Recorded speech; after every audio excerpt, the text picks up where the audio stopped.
Compte rendu de la 76e réunion du Conseil de ministres. Le président de la République, chef de l'État, Félix Antoine Tshisekedi Tshilombo, a présidé ce vendredi 30 janvier 2026 la 76e réunion du Conseil de ministres. 5 points étaient inscrits à l'ordre du jour, à savoir 1. Communication du président de la République, chef de l'État. 2. Points d'information. 3. Approbation d'un relevé des décisions du Conseil de ministres. 4.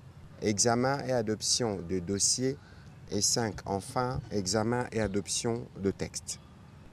La communication du président de la République a porté sur 2 points principaux, à savoir 1. De la nécessité d'appliquer la loi relative aux télécommunications et aux technologies de l'information et de la communication. Le président de la République attache une importance primordiale à la pleine application de lois de la République, socle de l'état de droit, de la justice sociale et de la crédibilité de l'action publique. À cet égard, il a rappelé que la loi numéro 20/017 du 25 novembre 2020 relative aux télécommunications et technologies de l'information et de la communication, adoptée pour moderniser et assainir les secteurs, consacre des avancées significatives, notamment en faveur de travailleurs congolais. L'article 40 de la dite loi reconnaît expressément le droit des travailleurs congolais des entreprises de télécommunications de participer à la hauteur de 5% au capital social de leurs entreprises. Cette disposition vise à promouvoir l'inclusion économique nationale, à renforcer la justice sociale, à améliorer le climat social et à favoriser un partage équitable de la valeur créée dans ces secteurs stratégiques de l'économie. Toutefois, il constaté avec préoccupation que cette disposition, déjà prévue par la législation antérieure de 2022 et reconduite par la loi en vigueur, n'a jamais été effectivement mise en œuvre.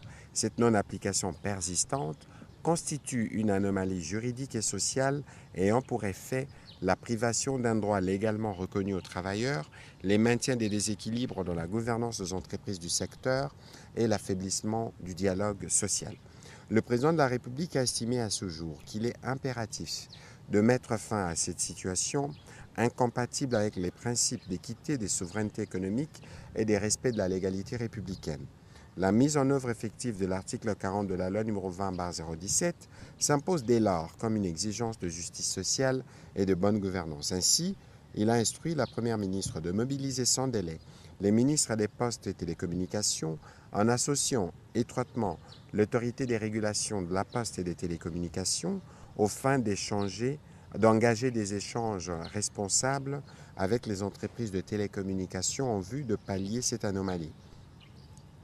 Ces échanges devront permettre de définir de manière concertée les modalités pratiques, juridiques et financières nécessaires à l'opérationnalisation globale et effective de la loi 20/17, en particulier s'agissant de la participation des travailleurs congolais au capital social des entreprises de télécommunications, conformément aux prescriptions de son article 40, et devront, à titre préalable, conduire à la levée formelle du moratoire ayant eu pour effet de différer l'ouverture du capital social au bénéfice du travailleur. Le deuxième point de la communication du président de la République a porté sur la poursuite du plaidoyer pour l'appropriation nationale et la reconnaissance internationale des génocides congolais. La République démocratique du Congo demeure confrontée depuis plusieurs décennies aux conséquences dramatiques des atrocités des masses perpétrées sur son territoire, particulièrement dans sa partie est ayant entraîné la mort de milliers de nos compatriotes, des déplacements massifs de population, ainsi que de souffrances humaines d'une ampleur inacceptable. Face à ces tragédies nationales, le président de la République a engagé un combat résolu visant à faire connaître à la face du monde la réalité des crimes graves commis sur le sol congolais, à promouvoir leur appropriation nationale par notre peuple et à œuvrer pour leur reconnaissance internationale en tant que génocide.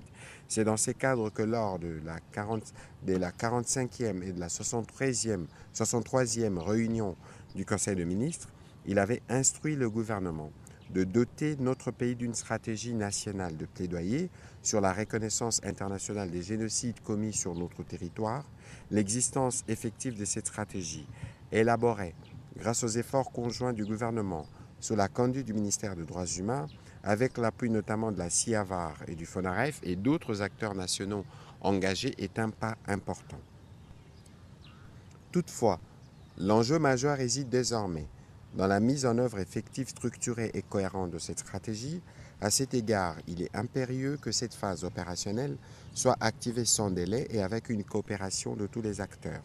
À cet effet, le président de la République a engagé le gouvernement, sous la coordination de la Première ministre, à mobiliser les ministres des Droits humains, le ministre de la Communication, médias et porte-parole du gouvernement, ainsi que l'ensemble des institutions et acteurs concernés afin de conduire ces plaidoyers dans un cadre pleinement coordonné, garantissant la cohérence des messages, l'alignement diplomatique et l'efficacité de l'action au niveau national, régional et international. Ces plaidoyers, a-t-il martelé, doivent s'inscrire dans une démarche rigoureuse, crédible et constante à la hauteur de la mémoire des victimes et des attentes légitimes du peuple congolais en vue de la reconnaissance de la vérité historique, de la justice et de la réparation. La mémoire des victimes, la dignité de la nation et l'exigence de justice commandent que ces combats soient menés avec détermination, unité et responsabilité. Un rapport de mise en œuvre de cette stratégie est attendu sur une base trimestrielle du ministre des Droits humains afin de lui permettre d'apporter en temps utile les orientations ainsi que les arbitrages nécessaires. Dans la suite de la communication du président de la République, la Première ministre et chef du gouvernement est revenue sur les conclusions de la réunion du comité de coordination du programme de développement local de 145 territoires. Cette réunion qu'elle a présidée a permis aux membres du dit comité de dresser un état des lieux du programme, d'évaluer les besoins financiers pour finaliser la mise en œuvre de la deuxième composante du volet 1, ainsi que pour les volets 2 dont l'exécution nécessite des études de faisabilité, de faire une analyse des contraintes structurelles ainsi que des perspectives du PDL 145 territoires. Face à cette situation de ralentissement observée et en réponse à l'ambition clairement exprimée par le président de la République, la Première ministre a évoqué l'impératif d'accélérer l'achèvement de l'ensemble des infrastructures prioritaires durant cette année. L'objectif est que chaque territoire rural puisse bénéficier sans délai des dividendes de l'action publique. Il est donc urgent de mobiliser les fonds nécessaires en garantissant une mise à disposition régulière des financements pour l'exécution des travaux. Elle a épinglé les actions prioritaires à réaliser en 2026, lesquelles visent à assainir les contrats défaillants, réviser les modalités d'exécution tout en intégrant les contraintes sécuritaires et logistiques, de renforcer la gouvernance en instaurant davantage de rigueur, de transparence et de redevabilité, et intensifier les missions de contrôle et suivi sur le terrain, accélérer les réformes et prioriser les chantiers structurants.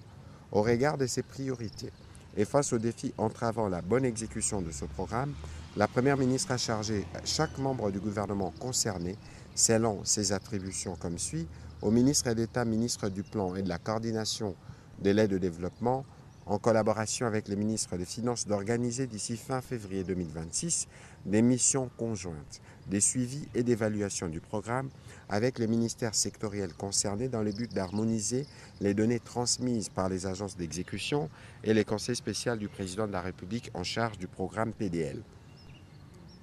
Au vice-premier ministre, ministre de Transport, au ministre d'État, ministre du Plan, au ministre d'État, ministre du Développement rural, ainsi qu'au ministre des Infrastructures et Travaux publics, de mettre à jour la cartographie des routes prioritaires et des voies d'accès pour la mise en œuvre du PDL 145 territoires. Aux experts du ministère du Plan et de la coordination de l'aide au développement, ainsi qu'aux autres ministères sectoriels concernés, d'organiser rapidement une réunion en vue de rationaliser les projets, notamment celui du programme d'action du gouvernement 2024-2028, en cohérence avec les programmes de développement local de 145 territoires.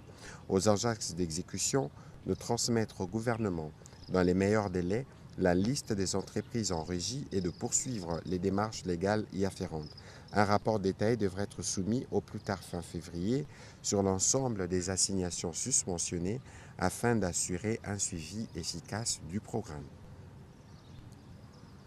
Au deuxième chapitre du Conseil des ministres de ce jour, relatif au point d'information, État et administration du territoire, le vice-premier ministre, ministre de l'Intérieur, a présenté au Conseil le rapport sur l'État et l'administration du territoire. Au cours de la semaine qui s'achève, l'état d'esprit de la population a été notamment marqué par une large satisfaction de l'opinion consécutive à l'inauguration des nouvelles infrastructures de l'Université des Kananga Inikan et de la direction provinciale de la Direction générale des impôts, arborant ainsi la détermination et la volonté du président de la République dans la modernisation des infrastructures publiques.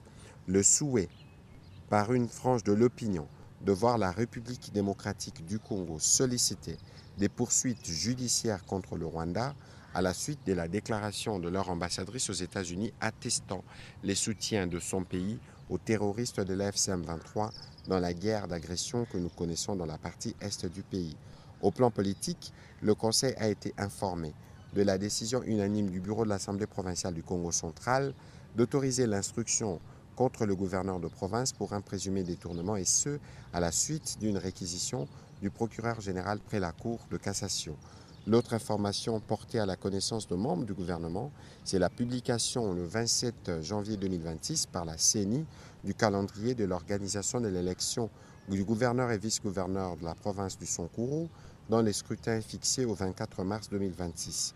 Sur un autre volet, l'atelier consacré à l'initiative Système d'alerte précoce pour tous s'est tenu le 28 janvier 2026 à Kinshasa sous la direction de la Première ministre en présence du représentant spécial du secrétaire général des Nations Unies pour la réduction du risque de catastrophe. L'objectif était d'élaborer avec le partenaire technique et financier une feuille de route nationale du système d'alerte précoce pour tous afin de mieux protéger les populations, renforcer les capacités d'anticipation et de réduire les pertes humaines et matérielles et de renforcer la résilience du pays. À travers cette étape stratégique pour l'améliorer l'anticipation de catastrophes, le gouvernement réaffirme sa détermination à renforcer la protection des populations face aux risques de catastrophes sur l'ensemble du territoire national. Sur un autre chapitre, le VPM intérieur a informé le Conseil de la tenue imminente de la première réunion du Comité national de pilotage de mise en œuvre et du suivi des réformes institutionnelles. Bien que ces comités aient été juridiquement institué et administrativement lancé, son installation effective n'a pas encore eu lieu, limitant ainsi la capacité opérationnelle du ministère ayant dans ses attributions les réformes institutionnelles à assurer la cohérence, l'alignement et l'impact des actions engagées dans différents secteurs de l'administration publique. Cette première réunion du Comité national marquera ainsi un tournant décisif pour son implantation dans la gouvernance de réformes institutionnelles en République démocratique du Congo. Toujours sur ces chapitres sécuritaires, le vice-premier ministre, ministre de la Défense nationale et ancien combattant, a présenté la situation sécuritaire et opérationnelle sur les différents fronts, principalement dans le nord et le sud Kivu et en Ituri, où les forces armées de la République démocratique du Congo maintiennent leur position et protègent la population et leurs biens face aux attaques de la coalition RDF-M3-AFC. En Ituri, les miliciens de la CRP Zaïre de Thomas Lubanga sont actuellement en perte de vitesse en territoire de Djougou grâce aux offensives des unités des FARDC qui ont également renforcé la traque contre les ADF MTN en territoire d'Urumu. Dans la partie ouest du pays, la sensibilisation au processus de désarmement et de démobilisation se poursuit sous la conduite du ministre délégué en charge des anciens combattants qui enregistre des résultats positifs avec la réduction et la remise des armes de quelques éléments Mobondo. Évolution de la situation récente sur les marchés d'échange ainsi que de biens et services. Le gouverneur de la Banque centrale, intervenant comme invité au Conseil de ce jour, a brossé les derniers développements de la conjoncture économique du pays. Il a indiqué que le contexte économique intérieur a été marqué par une stabilité du rythme hebdomadaire de formation des prix, tandis que le marché de change a affiché des évolutions contrastées entre le cours indicatif et parallèle. Au cours de la 4e semaine de janvier 2026, le taux d'inflation hebdomadaire s'est établi à 0,16% contre 0,15% la semaine précédente, portant les cumuls annuels à 0,83%. En glissement annuel, le taux d'inflation s'est établi à 2,29% contre 11,7% à la période correspondante de 2025. Sur les marchés d'échange, il a été fait mention du bon comportement du franc congolais qui, par rapport à fin décembre 2025, a connu une légère dépréciation à l'indicatif et une appréciation au parallèle. En rythme hebdomadaire, les cours mondiaux des principaux produits de base intéressant l'économie congolaise se sont globalement bien comportés. Le gouverneur de la Banque centrale a réitéré ses recommandations pour le maintien d'une coordination étroite entre les politiques monétaires et budgétaires afin de préserver la stabilité macroéconomique et le pouvoir d'achat intérieur et l'accélération du processus de mise en œuvre des réformes structurelles visant à diversifier la base productive. Au chapitre de la santé, sur la situation épidémiologique, le ministre de la Pêche et l'Élevage, faisant l'intérim du ministre de la Santé publique, a présenté au Conseil la situation épidémiologique du pays. En ce qui concerne le choléra, une tendance à la baisse a été observée au cours de cette semaine où le nombre des nouveaux cas est passé de 1811 à 1688 cas suspects dans ces décès, soit une létalité de 0,4% contrairement à la précédente semaine épidémiologique. Au cours de la même période, Kinshasa a enregistré 170 cas suspects et 4 décès. 55 malades actifs sont pris en charge dans les centres de traitement. Les actions de riposte se poursuivent. Au sujet du Mpox, il a été rapporté que le directeur général d'Africa CDC a procédé à la levée de l'urgence des santé publique des sécurités continentales pour cette épidémie après la levée d'urgence de santé publique de portée internationale par l'OMS en septembre 2025. Cette décision fait suite à l'amélioration de la situation épidémiologique avec la baisse considérable des nombres de cas et décès au niveau du continent, notamment en République démocratique du Congo, en Sierra Leone, au Burundi, en Ouganda. Cependant, la maladie n'est pas finie, elle reste endémique. Ainsi, le ministère de la Santé maintient les Mpox comme une urgence nationale jusqu'en mars 2026 afin de leadership et les financements nationaux en routine. Note d'information relevant du ministère du Plan. Le ministre d'État, ministre du Plan et de la coordination de l'aide au développement, a informé le Conseil de l'organisation d'une table ronde sur les financements du deuxième recensement général de la population et de l'habitat. Cette table ronde vise à engager un dialogue stratégique de haut niveau entre le gouvernement et l'ensemble de parties prenantes afin de mobiliser de manière concertée les financements additionnels relatifs à la réalisation des opérations du RGPH2 dans les processus connaît à ce jour une accélération significative en vue de doter notre pays des statistiques démographiques fiables, actualisées indispensables à la planification du développement socio-économique. En effet, le coût global des opérations, estimé à 192 millions de dollars, constitue un défi majeur dans les contextes budgétaires actuels. Les financements du GAP pour achever les processus est tributaire de la mobilisation de ressources financières additionnelles, de partenaires techniques et financiers, de l'option du Basket Fund pour canaliser toutes les ressources dans un fonds unique dédié exclusivement au financement des activités du RPGHD. Avec l'accompagnement technique de l'UNFPA, cette table ronde qui se tiendra au 20 mars prochain constituera une plateforme privilégiée pour recueillir des engagements financiers fermes des partenaires techniques et financiers. Le ministre d'État, ministre du Plan, a préconisé des orientations stratégiques pour renforcer l'appropriation nationale et maximiser la mobilisation de ressources de partenaires. Note d'information relevant du secteur de droits humains. Le ministre des Droits humains a fait le point au Conseil de l'évaluation de la situation des droits humains et de la rédaction du rapport sur les violations massives des droits des populations civiles après 12 mois d'occupation des villes de Goma, Bukavu et leurs environs par les Rwandais et ses supplétifs. Il a indiqué que les travaux préparatoires sont en cours depuis le 20 janvier 2026 et ont été marqués par un point de presse qu'il a animé le 24 janvier dernier. Ce travail s'est fait avec le concours de la Commission nationale des droits de l'homme, du Bureau conjoint des Nations unies aux droits de l'homme et de la société civile, représentée principalement par les réseaux des défenseurs de droits humains des provinces du Nord et du Sud Kivu, ainsi que la CAJ, la ZADO et la Nouvelle Société Civile.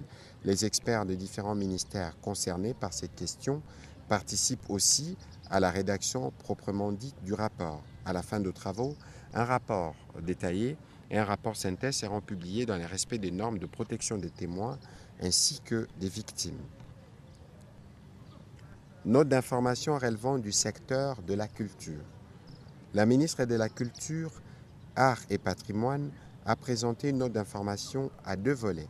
Le premier volet porte sur la reconnaissance et la protection des motifs et tissus Kuba comme patrimoine culturel national de la République démocratique du Congo. Elle a informé le Conseil avoir signé un arrêté ministériel y relatif garantissant une protection juridique et assurant une portée déclarative essentielle de l'origine congolaise des motifs et tissus Kuba. Cette reconnaissance est cruciale pour préserver un langage visuel ancestral, affirmer l'identité culturelle congolaise, soutenir les communautés d'artisans, stimuler l'économie locale via le tourisme et la mode et assurer la transmission des savoirs uniques à travers ces motifs géométriques codés qui ont inspiré l'art moderne mondial. Ces cadres réglementaires permettent au pays de passer de la spoliation culturelle à la souveraineté patrimoniale, de transformer les motifs et tissus Kuba en actifs culturels et économiques stratégiques pour la nation et les communautés locales et de positionner la RDC comme référence africaine en matière de protection des savoirs traditionnels. Cette reconnaissance permettra également à notre pays d'entreprendre des démarches pour leur protection à l'échelle internationale. C'est ainsi que son ministère prépare déjà les dossiers de l'inscription de cet élément à l'UNESCO. Le deuxième point porté sur les rapports du processus de restitution et rapatriement des biens culturels, des archives et restes de corps humains d'origine congolaise. À cet effet, elle a passé en revue les actions de rapatriement des objets d'art exportés illicitement à l'étranger qui ont été menées par la commission spécialisée. Elle a rassuré de son engagement sans faille à poursuivre les échanges en vue de la signature des différents accords avec les pays concernés pour la restitution de nos biens culturels et les restes humains et de l'exécution de l'accord conclu avec le comité Ota-Benga. L'accompagnement du gouvernement a été sollicité pour encourager les études de provenance et d'identification des objets d'art et restes humains et accorder des facilités pour les rapatriements des sites récupérés en Italie où ils sont gardés dans des musées. Des propositions concernant les lieux des mémoires sûrs et dignes pour enterrer tous les restes humains provenant de l'étranger seront présentées aussi dans un futur proche au Conseil de ministres. La dernière note d'information du Conseil de ministres de ce jour a été présentée par le ministre délégué près la ministre des Affaires étrangères en charge de la francophonie et de la diaspora congolaise. Cette note présentée en 2 volets. Le premier volet concernait la restitution de l'atelier national d'évaluation des recommandations issues des forums de la diaspora congolaise tenu du 24 au 27 novembre 2025 après une pré-tournée euro-américaine de consultation. En effet, ces 2 activités ont permis d'aboutir à un large consensus autour des 6 recommandations prioritaires considérées comme structurantes et conditionnant la réussite de l'ensemble de l'action de la diaspora. Il s'agit notamment de la mise en place du Haut Conseil de la diaspora congolaise, organe représentatif légitime et inclusif, issu d'un processus transparent pour pallier à l'absence de la structuration de la diaspora. La création du fonds d'investissement de la diaspora, levier stratégique devra être encadré et promu pour contribuer significativement dans l'essor économique grâce à une gouvernance tripartite entre l'État, la diaspora, les partenaires dont certains se sont déjà manifestés, la mise en place d'un secrétariat général à la diaspora congolaise, la réforme progressive de la double nationalité par l'adoption d'une approche graduelle, mesures intermédiaires immédiates, statut spécial pour les Congolais de la diaspora, la modernisation des services consulaires et la création d'un desk de compétences, ou encore l'institution du comité paritaire de suivi de recommandations. Afin d'assurer l'adhésion nationale et l'implication effective de la diaspora, l'atelier a recommandé le lancement immédiat d'une phase d'appropriation matérialisée par une tournée internationale de sensibilisation intitulée Diaspora, cap sur l'action.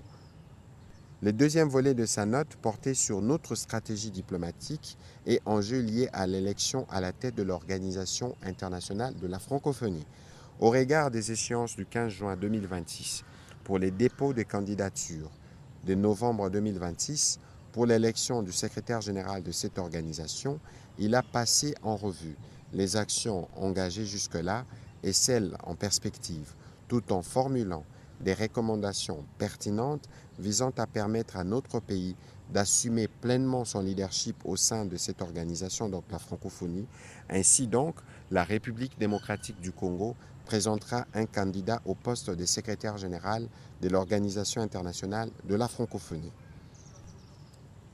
Au troisième chapitre du Conseil de ministres de ce jour, relatif à l'examen et à l'approbation d'un relevé des décisions, les membres du Conseil ont approuvé le relevé des décisions prises lors de la 75e réunion ordinaire du Conseil de ministres du vendredi 23 janvier 2026. Au quatrième chapitre du Conseil de ministres de ce jour, relatif à l'examen et à l'adoption des dossiers, 2 dossiers ont été présentés par la ministre de l'Enseignement supérieur, universitaire, recherche scientifique et innovation. Le premier portait sur les points d'action urgents de son secteur et directives données aux établissements publics et privés pour la rentrée académique 2025-2026. Elle a évoqué comme action urgente la consolidation du système LMD par l'application intégrale de ces 3 cycles constitutifs, licence, maîtrise, doctorat, le renforcement de la rigueur dans la gestion des établissements et centres de recherche, l'exigence de la performance dans toutes les institutions de l'enseignement supérieur, universitaire, recherche scientifique et innovation, l'équité, inclusion et soutien aux étudiants, ainsi que les appuis attendus du gouvernement. Pour la réussite effective de cette rentrée académique et la pérennisation des réformes initiées dans le sous-secteur, il a été envisagé de mener plusieurs actions, parmi lesquelles l'évaluation des différents contrats, des partenariats conclus dans le cadre de la numérisation de l'enseignement supérieur, les renforcements des capacités managériales des nouveaux membres des comités de gestion avec l'accompagnement du Sénarec, la standardisation de structures organiques des établissements et centres de recherche afin d'assainir les fichiers du personnel, de fixer les effectifs, de maîtriser les budgets et rémunérations impartant d'améliorer les conditions salariales du personnel, l'accélération du processus de la mise à la retraite du personnel éligible, l'opérationnalisation de la couverture maladie pour l'ensemble du personnel du secteur, les respects des engagements du gouvernement dans les cas des accords de Bibois ou encore l'organisation de la remise des insignes de grands chanceliers des universités et instituts supérieurs au président de la République. Le deuxième point a porté sur l'urgence nationale sur la spoliation des concessions de l'Institut national pour l'étude et la recherche agronomique INERA Kipopo-Yangambi. Elle a alerté que le patrimoine scientifique de l'INERA, pilier de la biodiversité nationale, est aujourd'hui en état de siège. Ces constats alarmants font état notamment des spoliations massives de plus de 700 hectares qui ont été illégalement soustraits pour chacun de ces sites, des violences et tortures dont font l'objet les chercheurs et agents de l'INERA, de la part de prédateurs identifiés, l'implication de certains hauts gradés des forces armées de la police qui font preuve de complicité. Face à cette situation, la ministre de l'Enseignement supérieur a sollicité du Conseil la mise en place d'une commission interministérielle de crise coordonnée par la primature et impliquant les ministères régaliens, avec notamment pour mission prioritaire la notification des déguerpissements sans délai pour les occupants et la démolition des constructions anarchiques érigées sur les parcelles expérimentales stratégiques, le bornage et la délimitation physique, l'audit scientifique pour évaluer l'ampleur des dégâts sur les essais chronologiques, les déclenchements des poursuites administratives et judiciaires contre toutes les personnalités impliquées dans la spoliation et la destruction du patrimoine de l'INERA, évidemment les mesures vont commencer par la suspension immédiate de toute transaction foncière et l'annulation des pleins droits de tous les certificats d'enregistrement émis frauduleusement sur ces sites. Au dernier chapitre de ce jour, du Conseil des ministres de ce jour relatif à l'examen et à l'adoption des textes, un texte a été soumis à l'examen du Conseil. Il s'agit du projet de décret porté par le vice-premier ministre, ministre du Budget, fixant les critères et modalités de reclassement des organismes auxiliaires. Ces textes alignent les statuts de ces organismes auxiliaires sur les catégories prévues par la loi relative aux finances publiques, à savoir services des dépenses du budget général, budget annexe et établissements publics. Il assure aussi la cohérence avec les travaux de la commission permanente interministérielle chargée de la rationalisation de la parafiscalité COPIRAP. Il est assorti d'une grille d'analyse opérationnelle annexée aux 10 textes servant d'outils techniques d'aide à la décision pour objectiver et sécuriser les arrêtés de reclassement qui seront pris par le ministre ayant le budget dans ses attributions. Le vice-premier ministre, ministre du Budget, a précisé que l'adoption de ces textes contribuera à renforcer la gouvernance budgétaire, la transparence des finances publiques et la maîtrise de la parafiscalité. Après débat et délibération, ce projet de décret a été adopté moyennant amendement. Commencé à 13h59, la réunion du Conseil des ministres a pris fin à 16h59. Je vous remercie.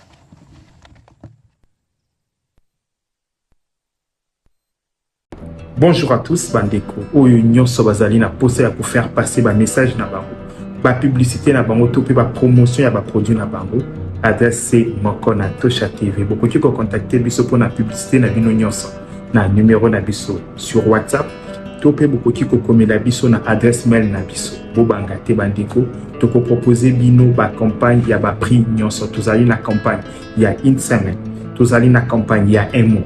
Tozali pe na campagne ya jour moko. Tokoki ko poster au jour moko na ba canal na biso nyonso. Kobanga lisusu tozali na business na yo kobanga te koloba te que ezali mukie moyen na sala promotion ezali te to pe nazali na mbongo ebele te moyen ko sala promotion ezali te. Non, avec Tosha TV to faciliter bino tellement tâche que contacter biso na numéro na biso pour na produit na nyonso tokoki pesa yo plan ya marketing ya kitoko na promotion ya kitoko. Kozelisa lisusu te sala publicité na ona Tosha TV.